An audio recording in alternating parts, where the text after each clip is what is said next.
ಇನ್ನು ಮುಂದೆ ನಿಮ್ಮ ನೆಚ್ಚಿನ ಧಾರಾವಾಹಿಗಳ ಫುಲ್ ಎಪಿಸೋಡ್ಗಳು ಸನ್ ನೆಕ್ಸ್ಟ್ ಆಪ್ನಲ್ಲಿ ಮಾತ್ರ. ಆ ವಿಷಯನ ಇಲ್ಲಿವರೆಗೂ ಮುಚ್ಚಿಟ್ಕೊಂಡು ಬಂದಿದ್ದೀನಿ. ಮೊನ್ನೆ ಅವಳಿಗೆ ಹೇಳ್ಬಿಡ್ತೀನಿ ಅನ್ನೋ ಕನಸೆ ನನ್ನನ್ನು ಅಷ್ಟೊಂದು ಡಿಸ್ಟರ್ಬ್ ಮಾಡ್ತು. ಇನ್ನು ನಿಜವಾಗ್ಲೂ ಅವಳಿಗೇನಾದ್ರೂ ಆದ್ರೆ ನಾನು ಬದುಕಿರಲ್ವೋ? ಅವಳನ್ನು ಬಿಟ್ಟು ಬದುಕೋ ಶಕ್ತಿ ನನಗಿಲ್ಲ ಕಣೋ. ಅಣ್ಣ ಪ್ಲೀಸ್ ಹಾಗೆಲ್ಲ ಅನ್ಬೇಡ. ಸೇವಂತಿಗೇನು ಆಗಬಾರ್ದು ಅಂತ ಪ್ರತಿ ಕ್ಷಣ ನಾನು ಅವಳನ್ನ ಕೇರ್ ಮಾಡ್ತಾ ಇದ್ದೀನಿ. ಅವಳಿಗೆ ಸತ್ಯ ಗೊತ್ತಾಗ್ತಿರೋ ಹಾಗೆ ನಡ್ಕೋತಾ ಇದ್ದೀನಿ. ಈಗ ಆ ಜವಾಬ್ದಾರಿ ನಿನ್ಮೇಲೂ ಇದೆ ಕಣೋ. ಸರಿ ಅಣ್ಣ, ಈ ವಿಷಯದಲ್ಲಿ ನೀನು ನನ್ನ 100% ನಂಬೋದು. ಎಷ್ಟೇ ಕಷ್ಟ ಆದ್ರೂ ಸರಿ, ನಾನು ಯಾರಿಗೂ ಹೇಳಲ್ಲ. ಬರೀ ಹೇಳಲ್ಲ ಅಂದ್ರೆ ಸಾಲದು. ನಿನ್ನ ಹೆಂಡತಿ ಜೊತೆ ನೀನು ಸ್ವಲ್ಪ ಲವಲವಿಕೆಯಿಂದ ಇರಬೇಕು. ಸೇವಂತಿ ತುಂಬಾ ಸ್ಮಾರ್ಟ್ ಕಣೋ.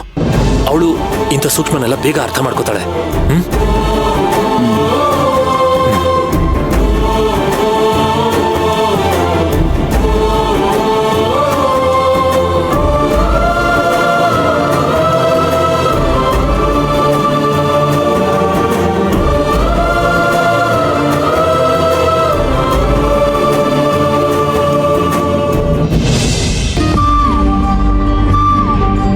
ಜೀವನ ಸರಿ ಮಾಡ್ಕೊಳ್ಳೋದಕ್ಕೆ ನಾನು ಇದನ್ನ ಮಾಡ್ದೆ.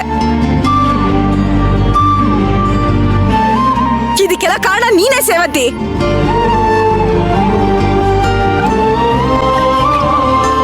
ನಿನಗೆ ಅಬೋರ್ಷನ್ ಆಯ್ತು ಅಂತ ನನ್ ಗಂಡ ಬೇಜಾರು ಮಾಡ್ಕೊಂಡು ಅದಕ್ಕೆ ಮಕ್ಳು ಆಗೋವರೆಗೂ ನಾವು ಮಕ್ಳು ಮಾಡ್ಕೊಳ್ಳೋದು ಬೇಡ ಅಂತ ನನ್ ಜೊತೆ ಸಂಸಾರನೇ ಮಾಡ್ತಾ ಇಲ್ಲ.